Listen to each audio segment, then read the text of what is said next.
Film की शुरुआत में हम कुछ लोगों को एक डिजर्ट में काम करते हुए देखते हैं। दरअसल ये डिजर्ट ईस्ट चाइना का सबसे बड़ा डिजर्ट होता है और ये लोग यहाँ पर इस डिजर्ट में ऑयल निकालने का काम कर रहे थे, लेकिन इनकी इन्फॉर्मेशन गलत होती है और इन्हें यहाँ पर ऑयल नहीं मिल पाता।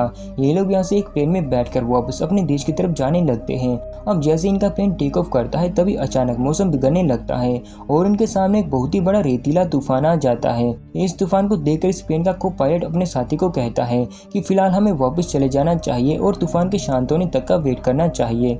मगर इस प्लेन का पायलट, जिसका नाम फ्रैंक होता है, वो उसकी बात को नहीं मानता और फ्रैंक से कहता है कि हमारे पास दोबारा से उड़ान भरने के लिए एक्स्ट्रा फ्यूल नहीं है। इसलिए अब वे लोग अपने प्लेन को इस तूफान के ऊपर लेकर जाते हैं। मगर इस तूफान के चलते इनके प्लेन का एक इंजन खराब हो जाता है, जिससे कि इनका प्लेन डिसबैलेंस होकर तेजी से नीचे की तरफ जाने लगता है। और थोड़ी देर बाद जब वे लोग उस तूफान से बाहर निकलते हैं तो अब इनके सामने एक पहाड़ आ जाता है, जिससे कि इनके प्लेन का नीचे वाला हिस्सा टकरा जाता है। अब इस टकराव से इनके प्लेन के नीचे वाला हिस्सा टूट गया होता है, जिससे कि वहां से एक आदमी नीचे गिर जाता है और उसकी मौत हो जाती है। और कुछ आगे जाकर उनका प्लेन भी इस डिजर्ट में क्रैश हो जाता है और तूफान भी काफी तेज होता है, जिसकी वजह से इनका प्लेन पूरी तरह से रेत में दफन हो गया था। जब थोड़ी देर बाद तूफान शांत होता है तो सभी लोग प्लेन से बाहर आते हैं। यहाँ पर हम देखते हैं कि इनमें से 2 और लोग भी इसी घटना में मारे गए होते हैं, जिनकी बॉडी को ये लोग यहीं पर दफन कर देते हैं। इसके बाद जब वे लोग अपना खाना पानी चेक करते हैं तो इनको पता चलता है कि इनके पास सिर्फ एक ही महीने का खाना पानी मौजूद है। इनमें से किसी को भी कुछ भी समझ नहीं आता कि ये लोग इस डिजर्ट से किस तरह से बाहर निकलेंगे, क्योंकि अभी भी इनको पूरे 200 मील का सफर तय करना था। फिर यहाँ पर एक आदमी होता है जो कि इन सभी को कहता है कि वो एक मैराथन चैंपियन रह चुका है और 200 मील का सफर उसके लिए कुछ नहीं। लेकिन तभी एक आदमी इसे कहता है कि ये जुलाई का महीना है और इस महीने में तुम इस डिजर्ट की गर्मी का सामना नहीं कर पाओगे, और किसी तरह अगर तुम इस गर्मी का सामना कर भी लेते हो फिर भी तुम यहाँ से बाहर नहीं निकल पाओगे, क्योंकि यहाँ की पहाड़ियाँ मैग्नेटिक हैं और इससे तुम्हारा कंपास खराब हो जाएगा, जिससे कि वो तुम्हें डायरेक्शन नहीं बता पाएगा और तुम इसी डिजर्ट में भटक जाओगे। इसकी बातों से उस मैराथन चैंपियन और बाकी सभी लोगों को ये पता चल जाता है कि फिलहाल उन्हें यहीं पर रुककर मदद मिलने तक का इंतजार करना चाहिए। खैर इसी रात को एक बार फिर से यहाँ पर तूफान आ जाता है और जब इनमें से एक आदमी रात को बाहर टॉयलेट करने के लिए जाता है तो उसका पैर फिसल जाता है, जिससे कि वो वहां से नीचे गिरने लगता है। और अब तूफान भी काफी तेज हो गया था, जिससे कि वो वापस अपने प्लेन तक नहीं पहुंच पाता और सुबह तक ये आदमी इसी रेत में दफन होकर मारा जाता है। बाकी के सभी लोग उसे ढूंढने की काफी कोशिश करते हैं, लेकिन वो आदमी उन्हें कहीं पर भी नहीं मिलता। आज इनमें से 2 और लोग अपनी जान बचाने के लिए यहाँ से आगे जाने लगते हैं और वो कहते हैं कि यहाँ पर हमारी मदद करने के लिए कोई भी नहीं आएगा। फ्रैंक इन सभी से कहता है कि हमारे पास सिर्फ एक ही महीने का खाना पानी मौजूद है। अगर हम इतने कम रिसोर्सेज के साथ इस डिजर्ट में चले गए तो ये सिर्फ 2 ही दिनों में खत्म हो जाएगा और हम इसी डिजर्ट में मारे जाएंगे। मगर वो दोनों इसकी बात को नहीं मानते और अपने हिस्से का पानी लेकर आगे बढ़ने लगते हैं। पर यहाँ पर फ्रैंक इनको वो पानी नहीं देना चाहता था, क्योंकि वैसे भी इनके पास पानी पहले से ही बहुत कम था। अब बस इसी में इन सभी की आपस में लड़ाई हो जाती है और इसी लड़ाई के बीच में वो पानी भी उनके हाथ से गिर जाता है, जिससे कि सारा का सारा पानी वेस्ट हो जाता है। इन सभी को लड़ता हुआ देखकर इनमें से एक आदमी, जिसका नाम एलिट होता है, वो इनसे कहता है कि ऐसे लड़ाई करके तो हम खुद का ही नुकसान करेंगे, इसलिए भलाई इसी में है कि हम आपस में ना लड़ें। एलिट सभी को कहता है कि मेरे पास एक प्लान है, हम इस प्लेन के मलबे से एक और नया प्लेन बनाएंगे, जिससे कि हम सभी इस डिजर्ट से बाहर निकल सकें। इसकी बातों को सुनकर सभी लोग हैरान हो जाते हैं, क्योंकि ऐसा कर पाना लगभग नामुमकिन होता है। पर एलियट सभी को बताता है कि पहले वो प्लेन डिजाइन करता था, इसलिए वो इस प्लेन को भी दोबारा से बना सकता है। इसकी बातों से यहाँ पर सभी को उस पर भरोसा हो जाता है, और यहाँ पर फ्रैंक उसकी बात पर भरोसा नहीं करता। अब अगले दिन इनमें से एक और आदमी, जिसका नाम जेम्स होता है, वो अकेला ही यहाँ से आगे चला जाता है। फ्रैंक उसे ढूंढने के लिए उसके पीछे जाता है और उसे ढूंढते ढूंढते ये अपने प्लेन के पीछे वाले हिस्से तक पहुंच जाता है, जो कि पहाड़ से टकराने की वजह से टूट गया था। ये यहाँ पर उस आदमी की डेड बॉडी को भी देखता है, जो कि उस समय प्लेन से नीचे गिरकर मारा गया था। फ्रैंक देखता है कि इस आदमी के बॉडी पर कपड़े नहीं होते और उसके पास कई सारी गोलियां भी पड़ी हुई होती हैं। इसी वक्त जेम्स भी वहां पर आ जाता है और वो फ्रैंक को बताता है कि मैं यहाँ पर इस आदमी से अपनी वॉच को वापस लेने आया हूँ, जो कि मैं इसे एक पोकर में हार चुका था, पर अब वो वॉच इसके हाथ में नहीं है। इससे इन दोनों को अंदाजा हो जाता है कि यहाँ पर डिजर्ट के लुटेरे आए थे, जो कि उसके कपड़े और वॉच लेकर यहाँ से चले गए। इस आदमी के बॉडी पर कई सारी गोली के निशान भी होते हैं, यानी कि उन लुटेरों ने इसके ऊपर गोलियां चलाकर अपनी निशाने की प्रैक्टिस भी करी थी। अब जेम्स फ्रैंक को पूछता है कि तुम प्लेन को दोबारा से क्यों नहीं बनाना चाहते। इस पर फ्रैंक उसे कहता है कि वो प्लेन दोबारा से नहीं बन सकता, इसलिए मैं लोगों को झूठे आशे में नहीं रखना चाहता। जेम्स उससे कहता है कि हाँ, फिर भी हमें एक बार ट्राई तो करना चाहिए। जिसके बाद फ्रैंक भी इसकी बात को मान लेता है और फिर ये दोनों वापस अपने प्लेन तक पहुंच जाते हैं। यहाँ पर आते ही वो लोग इस प्लेन को बनाने की तैयारी करते हैं। ये लोग दिन में काम नहीं करते क्योंकि दिन में यहाँ पर काफी ज्यादा गर्मी होती है, इसलिए ये लोग प्लान बनाते हैं कि इन सभी को रात में ही काम करना होगा। पर जब रात को इनमें से एक आदमी वेल्डिंग का काम कर रहा होता है तो उसकी चिंगारी पास ही में रखे फ्यूल टैंक तक चली जाती है, जिससे कि यहाँ एक बहुत ही बड़ा धमाका होता है और इस धमाके की वजह से इनका सारा फ्यूल वेस्ट हो जाता है।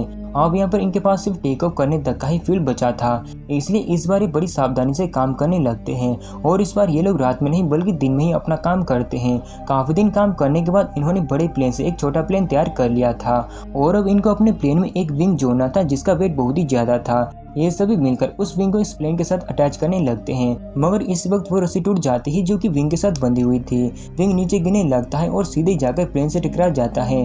पर इनमें से एक आदमी जो कि पहले से ही प्लेन के अंदर होता है वो अंदर से ही इस विंग के बोल्ट को कस देता है, जिससे कि ये विंग और देखकर सभी लोग बहुत ही ज्यादा खुश होते हैं। अब ये लोग इस प्लेन के आगे से रेत को हटाने लगते हैं ताकि ये लोग इस प्लेन को उड़ाने के लिए रनवे तैयार कर सकें। मगर एक दिन आसमान में बिजली कड़कने लगती है और सभी को लगने लगता है कि इस प्लेन में फ्यूल है, अगर बिजली इस प्लेन के ऊपर गिरी तो सभी लोग मारे जाएंगे। इसलिए अब सभी लोग यहाँ से दूर हो जाते हैं सिवाय एलिट के, क्योंकि एलिट इस प्लेन को खोना नहीं चाहता था क्योंकि उसने इस प्लेन को बनाने में बहुत मेहनत करी थी। अब इससे पहले कि एलिट के ऊपर बिजली गिरती फ्रैंक उसको धक्का देकर उसे प्लेन से नीचे गिरा देता है। यानी कि अब फ्रैंक और सभी लोगों को ये पता लग चुका है कि अगर यहाँ पर एलिट को कुछ भी हो जाता है तो ये लोग इस प्लेन को तैयार नहीं कर पाएंगे, क्योंकि अभी भी इन लोगों को इस प्लेन में बहुत सारा काम करना है। अगले दिन ये लोग अपने इस प्लेन का नाम फिनिश रखते हैं। अब जो इनमें से लड़की होती है वे कुछ आगे जाती है तो वे अपने सामने कुछ लोगों को देखती है। दरअसल ये लोग इस डिजर्ट के लुटेरे होते हैं जो कि यहाँ से हथियारों का स्मगल किया करते थे। फ्रैंक अपने साथियों से कहता है कि हमें इन लोगों से पानी की मदद मांगनी चाहिए, पर एलिट उसे मना कर देता है और कहता है कि ये लोग बहुत ही ज्यादा खतरनाक हो सकते हैं। मगर फ्रैंक उसकी बात को नहीं मानता और उनसे मदद मांगने के लिए चला जाता है। जब फ्रैंक और उसके साथी उनसे पानी के लिए मदद मांगते हैं तो वो लोग इनमें से एक आदमी को गोली मार देते हैं। आगे देखकर फ्रैंक और उसके साथी उन सभी पर गोलियां चलाने लगते हैं और यहाँ पर कई सारे लोग को मार देते हैं, लेकिन फिर भी एक आदमी यहाँ से बचकर भाग जाता है। यहाँ पर एक स्मगलर घायल हालात में होता है जिससे कि ये लोग अपने प्लेन के पास लेकर आते हैं, और यहाँ पर एलिट काफी गुस्से में होता है जिस कारण एलिट उसे गोली मार देता है। फ्रैंक को इस बात पर एलिट के ऊपर काफी गुस्सा आता है और वह एलिट के ऊपर चिल्लाने लगता है, पर एलिट उल्टा फ्रैंक को ही डांटने लगता है और वह कहता है कि मैंने तुम्हें पहले ही उनके पास जाने के लिए मना किया था, पर तुमने मेरी बात नहीं मानी और कल तुम्हारी वजह से ही हमने अपने एक साथी को खोया है। इस बात से इन दोनों के बीच में बहस हो जाती है और फ्रैंक गुस्से में आकर एलिट के मुंह पर एक मुक्का मार देता है। एलिट इस बात से बहुत ही ज्यादा नाराज हो जाता है और वो अब फैसला करता है कि वो अब इस प्लेन को नहीं बनाएगा। लेकिन जो उनमें से एक लड़की होती है वो एलिट के पास जाकर वो कहती है कि हमें तुम्हारी मदद की जरूरत है और अगर तुम अपना काम नहीं करोगे तो हम में से कोई भी यहाँ से बाहर नहीं निकल पाएगा, इसलिए तुम्हें हम सब के लिए इस प्लेन को बनाना ही पड़ेगा। इसके बाद एलिट से सभी लोग माफी मांगते हैं और यहाँ तक कि फ्रैंक भी अपनी गलती के लिए एलिट से सॉरी बोलता है। अब एलिट भी इनकी बात को मान लेता है और फिर से उस प्लेन को बनाना स्टार्ट कर देता है। एक दिन ये लोग उस स्मगलर को देखते हैं जो कि उस रात इनसे बचकर भाग गया था। आज वो स्मगलर अपने साथी के साथ दूर से ही इन लोगों को देख रहा होता है, लेकिन वो आज इन पर हमला नहीं करता क्योंकि उसे भी पता है कि इनके पास कई सारे हथियार मौजूद हैं। जिसके बाद वो लोग यहाँ से चले जाते हैं। इन सभी को इस बात का अंदाजा हो जाता है कि वो स्मगलर किसी भी टाइम आकर इन लोगों को मार सकते हैं। अब एक दिन फ्रैंक को एक बुक मिलती है जो कि एलिट की होती है। इस बुक को देखने के बाद फ्रैंक को पता चलता है कि एलिट पहले बच्चों के लिए टॉयज प्लेन बनाया करता था, यानी कि आज से पहले एलिट ने जो भी प्लेन्स बनाए थे वो सभी बच्चों के टॉयज थे और एलिट ने कभी भी बड़ा प्लेन नहीं बनाया था जो कि उड़ सकता हो। इस बात से फ्रैंक को एलिट के ऊपर काफी गुस्सा आता है और वो इस बारे में अपने सभी साथियों को बता देता है, जिसके बाद सभी लोगों को एलिट के ऊपर काफी गुस्सा आता है। इनमें से एक आदमी एलिट के ऊपर गन तान देता है और वो कहता है कि तुम्हें कोई भी प्लेन बनाना नहीं आता और तुम पिछले 1 महीने से हम सभी को सिर्फ बेवकूफ बना रहे थे। एलिट इनसे कहता है कि मैं जो भी प्लेन्स बनाता था वो सभी उड़ने वाले होते थे और मुझे पूरा विश्वास है कि ये प्लेन भी जरूर उड़ेगा। अब यहाँ पर फ्रैंक उस आदमी को रोक देता है जिसने कि एलिट के ऊपर बंदूक तानी थी। इस वक्त यहाँ फिर से रेतीला तूफान आ जाता है, जिस तूफान की हवाओं से वो प्लेन अपने आप ही ऊपर उठने लगता है। ये देखकर यहाँ पर सभी लोगों को इस बात का पता चल जाता है कि ये प्लेन जरूर उड़ेगा। फिर तूफान शांत होने के बाद ये लोग इस प्लेन को रेत से बाहर निकालते हैं और फिर उसे उसी तरफ लेकर जाते हैं जहाँ पर इन्होंने रेत को हटाकर रनवे बनाया था।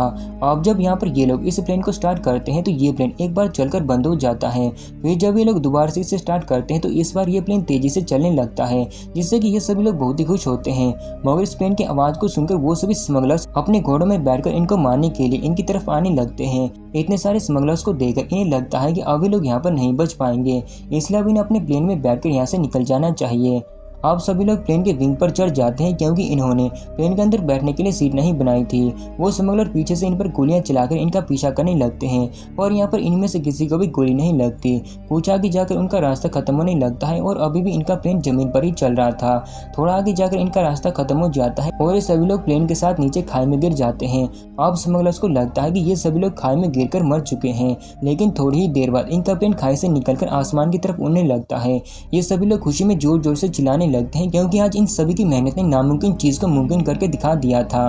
अब लोग इस प्लेन की मदद से इस बड़े से डिजर्ट से बाहर निकल जाते हैं। फिर इस फिल्म के एंड में हमें दिखाया जाता है कि सभी लोग अपनी फैमिली के साथ काफी खुश होते हैं और हमें फ्रैंक को दिखाया जाता है जिसने कि अब खुद की एयरलाइंस कंपनी शुरू कर ली है और उसने उसका नाम फिनिक्स रखा है। एलिट भी अब नासा में काम करता है और इसी के साथ ये फिल्म यहीं पर खत्म हो जाती है। दोस्तों, आपको इस फिल्म की स्टोरी कैसी लगी कमेंट करके जरूर बताना। वीडियो अच्छी लगी है तो लाइक करें। अगर मेरे चैनल पर नए हैं तो प्लीज उसे सब्सक्राइब करें। मिलते हैं आपसे अगली वीडियो में।